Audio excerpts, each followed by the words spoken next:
Hello friends, नमस्ते विद्यार्थी मित्रों। स्टैंडर्ड 11 यूनिट नंबर 4 स्टार्ट करिए छे and read 1। Standard 11 unit number 4 and read number 1। Mind, body and medicine. Mind, body and medicine. You can see on screen unit number 4 mind, body and medicine. You can see। તો વિદ્યાર્થી મિત્રો, અહીંયા આપણે વાત કરવામાં આવી છે માઇન્ડ. માઇન્ડ એટલે મગજ, મન, મગજ કહો કે મન કહો, બરાબર, જેના થકી આપણે વિચારી શકીએ છીએ. બોડી, બોડી એટલે તન અથવા તો શરીર.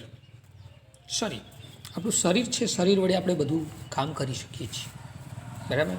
આપણને જન્મથી આ શરીર મળેલું છે અને મૃત્યુ થાય ત્યાં સુધી શરીર આપણી પાસે રહે છે. અને આ મૃત્યુ થયા પછી શરીરને જેથી વિધિ દ્વારા એનો નિકાલ કરવામાં આવે છે.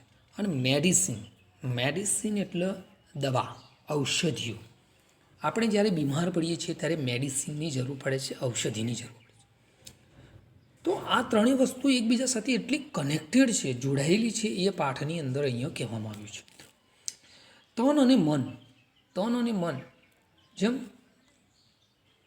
તનથી કોઈ તકલીફ થાય છે એમ મનથી પણ તકલીફ થાય છે. તનથી સુખી થઈએ, મનથી પણ સુખી થઈએ. તન અને મન એકબીજા સાથે જોડાયેલા છે. તન અને મનનો એકબીજા સાથે પોઝિટિવ રિલેશનશિપ છે.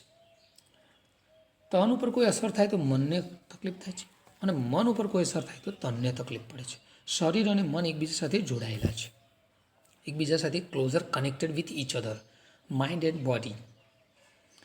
મેડિસિનની આપણે વાત કરીએ તો મેડિસિન એ જ્યારે મનને તકલીફ થાય છે અથવા તો બોડીને તકલીફ થાય છે ત્યારે એની દવા લેવી પડે છે, આપણે એના ઈલાજ કરવો પડે છે. અને ઈલાજ સ્વરૂપે આપણને જે દવા આપવામાં આવે છે એ મેડિસિન છે. મેડિસિનથી આપણે ક્યોર થઈ શકીએ છીએ, બરાબર. ડૉક્ટર પાસે જઈએ તો આપણને શરીરની કોઈ તકલીફ હોય તો આપણે ડૉક્ટર પાસે જઈએ તો ડૉક્ટર આપણને શું આપે છે? દવા લખી આપે છે. અને દવા આપણે લઈએ એટલે આપણા શરીરમાં એની જે કામ હોય એ રીતનું બધું વ્યવસ્થિત થઈ જાય છે, જે તકલીફ હોય દૂર થઈ જાય છે ધીમે ધીમે. તો અહીંયા માઇન્ડ, બોડી અને મેડિસિનની વાત કરવામાં આવી છે મિત્રો. અને માઇન્ડ, બોડી અને મેડિસિનની આપણે અહીંયા પાઠની અંદર શું શું એકબીજા સાથે કનેક્ટેડ ને શું કરી શકાય છે એ અહીંયા બહુ સરસ રીતે કહેવામાં આવ્યું છે મિત્રો. અહીં આપણને થતા શારીરિક અને માનસિક રોગ જે થાય છે, શારીરિક રોગ બે પ્રકારના, એક માનસિક રોગ અને શારીરિક, બરાબર. શારીરિક રોગ એટલે આપણે શરીર ઉપર કોઈ તકલીફ થઈ હોય, હાથ ભાગ્યો, પગ ભાગ્યો, કોઈ લાગ્યું હોય, બરાબર, બરાબર. શરીરના કોઈ અંગની અંદર કોઈ તકલીફ હોય, હાર્ટની તકલીફ થઈ હોય, ફેફસાની તકલીફ થઈ હોય, કિડનીની તકલીફ થઈ હોય, કોઈ પણ, તો એ શારીરિક તકલીફ કહેવાય. અને માનસિક તકલીફ એટલે આપણે મનથી કોઈ ટેન્શન આવ્યું હોય, કોઈ આમ દુઃખ થયું હોય અથવા તો માનસિક કોઈ તકલીફ થઈ હોય તો એ માનસિક રોગ છે. અને એ બધાના ઈલાજ વિશે અહીંયા વાત કરવામાં આવે છે. માનસિક રીતે કઈ રીતે ઈલાજ થાય અને શારીરિક રીતે ઈલાજ કઈ રીતે થાય.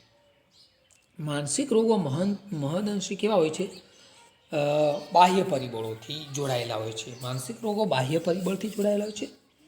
દાખલા તરીકે આપણને કોઈ પ્રતિકૂળ ખોરાક ખાઈ લઈએ, પ્રતિકૂળ હવા વાતાવરણમાં જતા રહીએ, કોઈ બેક્ટેરિયા, કોઈ વાયરસ, તેમજ કોઈ હાનિકારક જીવાણુઓ આપણને કરડી જાય, કોઈ મચ્છર એવો કરડી જાય તો આપણને તાવ આવી જાય છે, મેલેરિયા, ચિકનગુનિયા, ડેન્ગ્યુ વગેરે થાય છે. અને જ્યારે માનસિક અસ્વસ્થતા અને નકારાત્મક લાગણીઓ પેદા થાય છે ત્યારે માનસિક રોગ પેદા થાય છે. માનસિક અસ્વસ્થતા અથવા માનસિક રોગ ક્યારે થાય છે? કે જ્યારે આપણી અંદર કોઈ નકારાત્મક લાગણી પેદા થાય, આપણને કોઈ ટેન્શન આવે, કોઈ કામ થતું નથી, બહુ ચિંતા રહે છે, શું કરીશું, શું ન થશે, તો એ ટાઈમે શું થાય છે? માનસિક અસ્વસ્થતા અથવા માનસિક રોગ પેદા થાય છે, બરાબર. તો આ બંને રોગ આ રીતે પેદા થાય છે. આજના આધુનિક યુગમાં માણસ ભૌતિક રીતે સુખી હોવા છતાં પણ આપણે ભૌતિક રીતે ભલે સુખી હોઈએ, આપણી પાસે પૈસા હોય, બંગલા હોય, ગાડી હોય, ઘણું બધું હોય, બરાબર, પણ કોઈકને કોઈક આપણા મનની અંદર કોઈ ચિંતા સતાવતી હોય છે. તો છતાં પણ આપણે સતત તણાવ હેઠળ આપણે જીવીએ છીએ. ઘણા લોકો તણાવ હેઠળ જીતા હોય છે, ભલે સુખી હોય પૈસે ટકે, બરાબર. અને તેને લીધે તે માણસ જે છે માનસિક રીતે પીડાતો આપણને જોવા મળે છે. આપણી જીવનશૈલી જ આપણી જે જીવનશૈલી સુધારીએ ને તો આપણને કોઈ રોગ ન થાય, શારીરિક કે માનસિક. પણ આપણી જે જીવનશૈલી જે છે એ જ રોગોનું મૂળ કારણ છે. જો આપણે આપણી જીવનશૈલી જે છે એ જીવન કુદરતી સ્ત્રોત જે છે, દાખલા તરીકે સારો ખોરાક ખાવો, ચોખ્ખું પાણી પીવું, ચોખ્ખી હવામાં ફરવું, બરાબર, અને તેમજ કૌટુંબની અંદર સુખી કૌટુંબિક જીવન જે છે એ જીવવું. અને જેમણે આ સાચવ્યા નથી, આ બધી વસ્તુને જેણે સાચવ્યા નથી, અને જેને કારણે જીવનમાંથી શાંતિ અને સુખ હણાઈ ચૂક્યા છે, બરાબર, અને એના કારણે આ રોગોનું પ્રભુત્વ વધ્યું છે. અને આપણે એકાદ ગોળી લઈ, આપણે કોઈ તકલીફ થાય તો આપણે એકાદ ગોળી લઈએ કે 2 ગોળી કે જે આપણી દવા લઈ લઈએ, અને આપણે એવું માનીએ છીએ કે આપણો રોગ દૂર થતો રહ્યો, પરંતુ એવું નથી થતું. પરંતુ તેનાથી શું થાય છે? શારીરિક અસંતુલન પેદા થાય છે અને સ્વાસ્થ્ય જોખમાય છે. અને આવા સમયે આપણને આયુર્વેદિક કુદરત સાથે સંવાદિતા કેળવવી જોઈએ અને સાદગીથી અને સંતોષપૂર્ણ જીવન જીવતા આપણને શીખવે છે. કુદરત અને આયુર્વેદ જે છે, આયુર્વેદ આપણી સ્વાસ્થ્યની સમસ્યાઓને કાયમી હલ આપે છે. આયુર્વેદ દવાઓ લેવો ને એનાથી આપણી જે સ્વાસ્થ્યની જે તકલીફો છે એનો કાયમી ઈલાજ મળી જાય છે. અને સ્વાસ્થ્યપ્રદ જીવન જીવવાની 4 કક્ષાઓ અહીંયા સૂચવવામાં આવી છે કે કઈ 4 કક્ષાઓ, જો એ કરીએ તો કોઈ રોગ થતો નથી, મતલબ આપણે રોગથી બચી શકીએ છીએ અને આપણે સુખીમય જીવન જીવી શકીએ છીએ. એક તો રોગની સારવાર, કોઈ રોગ થયો તો એની સારવાર કરવી, અને બીજું આ રોગ ન થાય અને રોગને થતો અટકાવવો, રોગની સારવાર કરવી અને રોગને આગળ થતો અટકાવવો. બીજું, જીવન સાથે તાલમેલ રાખવો, જીવન સાથે શું રાખવું? તાલમેલ. અને સ્વાસ્થ્ય પ્રત્યેની જાગૃતતા કરવી, સ્વાસ્થ્ય પ્રત્યે શું કરતા? જાગૃતતા કેળવવી, કે શું કરીએ તો સ્વાસ્થ્ય આપણું બગડે નહીં, એ સ્વાસ્થ્ય પ્રત્યે જાગૃતતા કેળવવી. આયુર્વેદનું અંતિમ લક્ષ્ય એ વ્યક્તિની જીવનશૈલી બદલી કુદરત સાથે સંવાદિતા કેળવી રોગમુક્ત બનાવવાનું છે. આયુર્વેદનું અંતિમ લક્ષ્ય એ વ્યક્તિની જીવનશૈલી બદલવી અને કુદરત સાથે સંવાદિતા કેળવી અને એને રોગમુક્ત બનાવવાનું એમનું કાર્ય છે. તમામ માનસિક અસ્વસ્થતાનો અંતિમ ઉપાય એ જ સાચી જાગૃતતા છે. આપણે સાચી માનસિક અસ્વસ્થતાનો અંતિમ ઉપાય શું છે? તો સાચી જાગૃતતા કેળવવી એનો મુખ્ય ઉપાય છે. તો મિત્રો, અહીંયા આપણે માઇન્ડ, બોડી એન્ડ મેડિસિન વિશે જરા આ માહિતી મેળવી છે. હવે એના લેસન વિશે જરા ડીપમાં રીડ 1 જે છે, યુનિટ 4 રીડ 1, અને આ લેસનને જરા આપણે ડીપમાં બરાબર જોઈ લઈએ.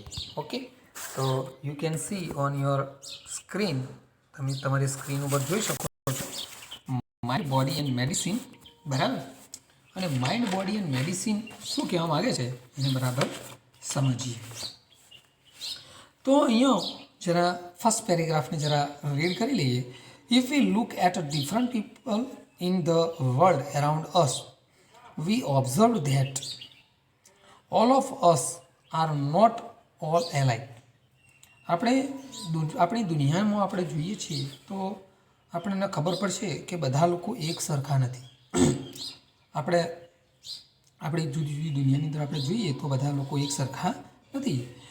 Observe that all of us are not alike, એકબીજા જેવા નથી.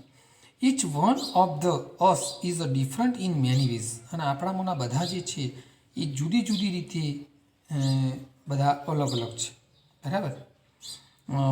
બોથ ફિઝિકલ એન્ડ મેન્ટલી, બધા ફિઝિકલ રીતે કોઈ એક સરખા નથી અને માનસિક રીતે પણ બધા એક સરખા, બધાની બુદ્ધિ એક સરખી નથી, એમ બધાનું શરીર પણ એક સરખું નથી, બરાબર. વી ought to understand our own nature and the nature of other for our own happiness and well-being in life. We ought to understand એટલે એના માટે આપણે સમજવું પડે છે. વી ought to understand, આપણે એના માટે સમજવું પડે છે. our own nature, આપણે એના માટે આ બધી વસ્તુને આપણે આપણો પોતાનો સ્વભાવ, બરાબર, અને નેચર ઓફ અધર્સ, અને બીજાનો સ્વભાવ, આપણો અને અન્યનો સ્વભાવ આપણે સમજવો પડે છે, બરાબર. For our happiness and well being in life, આપણે દરેક રીતે જીવનમાં ખુશી અને તંદુરસ્તી માટે આપણે અન્યનો અને આપણો બધાનો સ્વભાવ આપણે સમજવો પડે છે. ધ શેપ એન્ડ સાઇઝ એટલે કે એમના કદ અને એમનો આકાર કેવો છે. ટેમ્પરામેન્ટ એમનો મિજાજ બરાબર કેવો છે. એન્ડ ધ કેરેક્ટર્સ એમનું ચારિત્ર કેવું છે, એમનો મિજાજ કેવો છે, બરાબર. Of the people have a lots of variation, અને એમાં બધામાં આપણને કેવી વિવિધતા જોવા મળે છે, બરાબર. That must effect hour health and happiness, કે જે આપણા સ્વાસ્થ્ય અને આનંદ ઉપર એની અસર પહોંચે છે. આ બધીની અસર આપણા સ્વાસ્થ્ય અને આનંદ ઉપર પડે છે. એકોર્ડિંગ ટુ આયુર્વેદિકના મત મુજબ આયુર્વેદના મત મુજબ physical disease occur mainly owing to external factors like a wrong diet or exposed to pathogens, બરાબર. અહીં એમ કહે છે આયુર્વેદના મત અનુસાર આપણો જે શારીરિક રોગ જે છે એ મુખ્યત્વે શેના કારણે, તો એક્સટર્નલ ફેક્ટર્સ, બાહ્ય તત્વોથી.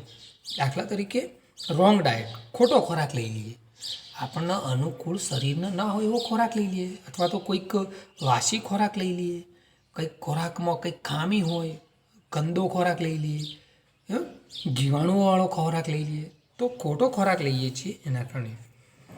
એક્સપ્યુઝર ઓફ પેથોજન્સ એટલે કે બાહ્ય પરિબળો, ખોટો ખોરાક અથવા તો બાહ્ય પરિબળના કારણે.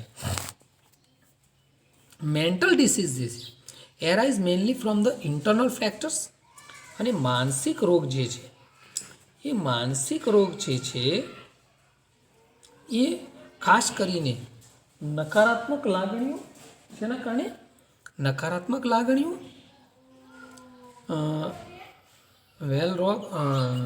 Mental disease mainly from the internal factor, તમારા આંતરિક પરિબળોના કારણે થાય છે. અને કયા, like a wrong use of the sense, વ્યવહારોની ખોટો ઉપયોગ, અનુચિત ઉપયોગ, વ્યવહારોના જ્ઞાનના જે વ્યવહારોના અનુચિત ઉપયોગ, એટલે કે ઉચિત ઉપયોગ ન કરીએ, અનુચિત ઉપયોગ કરીએ. And the increase of negative emotions, અને નકારાત્મક માનસિક જે નકારાત્મક પરિબળો, આપણે હકારાત્મક પરિબળો હોય એ તો બરાબર, પણ માનસિક રોગ જે છે એના કારણે ખાસ કરીને નકારાત્મક લાગણીઓ અને વ્યવહાર જ્ઞાનના અનુચિત ઉપયોગના કારણે આ માનસિક રોગો આપણને પેદા થાય છે. Mental disease arise mainly from the internal factors like the wrong use of senses and the increase of the negative emotions. We ought to develop the habit of positive thinking, આપણે હકારાત્મક વિચારસરણીને ટેવ પાડવી જોઈએ. વી ઓટ ટુ ડેવલપ એટલે એને વિકસાવવી જોઈએ. એ હેબિટ એટલે કેવી ટેવને, પોઝિટિવ થિંકિંગ, હકારાત્મક વિચારો રાખવા જોઈએ, કોઈ નકારાત્મક લાગણીઓ ન રાખવી જોઈએ. It has a good positive effect on our emotions, અને એની સારામાં સારી ઇફેક્ટ, અસર થશે આપણી લાગણીઓ પર, એની ગુડ એન્ડ પોઝિટિવ ઇફેક્ટ થશે એની, બરાબર. However, both physical and psychological diseases are usually mixed, and one seldom occur without others. જો કે માનસિક તેમજ શારીરિક બીમારીઓ, બરાબર, છતાં પણ જોઈએ તો બોથ ફિઝિકલ એન્ડ સાયકોલોજીકલ એટલે કે શારીરિક અને માનસિક જે રોગો જે છે, બીમારીઓ જે છે, આર યુઝ્યુઅલી મિક્સડ, એકબીજા સાથે જોડાયેલી હોય છે. વન સેલ્ડમ અકર્સ વિધાઉટ અધર્સ, એકબીજાના અભાવના કારણે જ થતી હોય છે, એકબીજાના અન્યના અભાવના કારણે જ થતી હોય છે, બરાબર. અને એના ભાગ્યે જ થતી હોય છે, અને એકબીજાનો અભાવ હોય એના કારણે, કે શારીરિક અને માનસિક તકલીફો જે છે, રોગો જે છે, એકબીજા સાથે જોડાયેલા હોય છે, બરાબર. આગળનો પેરેગ્રાફ જોઈએ. સમ ડિસીઝ લાઈક એક્યુટ ઇન્ફેક્શન્સ, એટલે કે કેટલાક રોગો એવા હોય છે એ ગંભીર ચેપને કારણે થતા હોય છે. કેટલાક રોગો એવા હોય છે તે શેના કારણે થાય છે, ગંભીર ચેપને કારણે. Have almost entirely physical causes, અને શેના કારણે થતો હોય? ગંભીર બીમારીઓના કારણે, ગંભીર ઇન્ફેક્શન અને ગંભીર બીમારીઓને કારણે મોટાભાગે શારીરિક રીતે થતા હોય છે. And can be treated a purely on a physical level, અને એમની સારવાર કઈ રીતે થતી હોય છે? ફિઝિકલ લેવલ ઉપર, શારીરિક લેવલ ઉપર એમની સારવાર થતી હોય છે. અને હાઉએવર, જો કે most disease have a psychological cause, અને મોટાભાગની બીમારીઓ એ માનસિક બીમારીઓના કારણ માનસિક હોય છે. મોટાભાગની બીમારીઓના કારણ શું હોય છે? માનસિક હોય છે. And all lasting disease have a psychological effect, અને ઓલ લાસ્ટિંગ ડિસીઝ, અને લાંબા ગાળાની જે છે એ ડિસીઝ જે છે, અને લાંબા સમય સુધી ચાલનારી બીમારીઓમાં માનસિક અસરો જોવા મળે છે. અને લાંબા ગાળે આ જે બીમારીઓ ચાલે ફિઝિકલી અથવા તો સાયકોલોજીકલ કોઈ પણ જે બીમારી લાંબા સમય સુધી ચાલે તો પછી એની સાયકોલોજીકલ ઇફેક્ટ થઈ જાય છે, માનસિક અસરો થઈ જાય છે. બરાબર. The physical disease disturb the emotions, જે શારીરિક રોગ જે છે એ આપણી લાગણીઓને અશાંત કરે છે. આપણી લાગણીઓને શું કરે છે? અશાંત કરે છે. બરાબર. A physical disease disturb emotions and weaknesses, આપણી ઇમોશન જે છે લાગણીઓને નબળી પાડે છે, અશાંત કરે છે. અને વીકનેસીસ શું કરે છે? એને નબળી પાડે છે. The senses weaknesses the senses, આપણે બુદ્ધિશક્તિને નબળી પાડે છે. વિચ મે રિઝલ્ટ, અને એના પરિણામે આપણી બુદ્ધિગ્રાહ્યતાને નબળી પાડે છે. અને જેના પરિણામે શું થાય છે? Which may result into a physical trouble, જેના કારણે શું થાય છે? ફિઝિકલ ટ્રબલ થાય છે. બરાબર. ફિઝિકલ ટ્રબલ થાય છે. You can see on the new page. Physical trouble થાય છે. અ ફિઝિકલ ડિસીઝ, અને physical disease disturb the emotions and weaknesses and senses which may result into a physical trouble. They lead to a dietary problem, જેના કારણે શું થાય છે? પાચનને લગતી શું થાય છે? પાચનને લગતી તકલીફો થાય છે. સ્ટ્રેઇન, તાણ પણ થાય છે. The heart and the nervous હાર્ટની તકલીફ થાય છે, તાણ થાય છે. અને નર્વસ ચેતાતંત્ર પર અસર થાય છે. And weekend the physical body, અને નબળું પાડે છે, આપણા શરીરને નબળું પાડે છે. તો આટલી બધી ભયંકર અસરો ફિઝિકલી અને શારીરિક, આટલી બધી ભયંકર અસરો થાય છે. તો અહીંયા આપણે આ બધાને આપણે જોઈ ગયા મિત્રો. હવે આપણે બાકીના પાઠની આપણે નેક્સ્ટ વિડીયોની અંદર વાત કરીશું. Okay, thank you.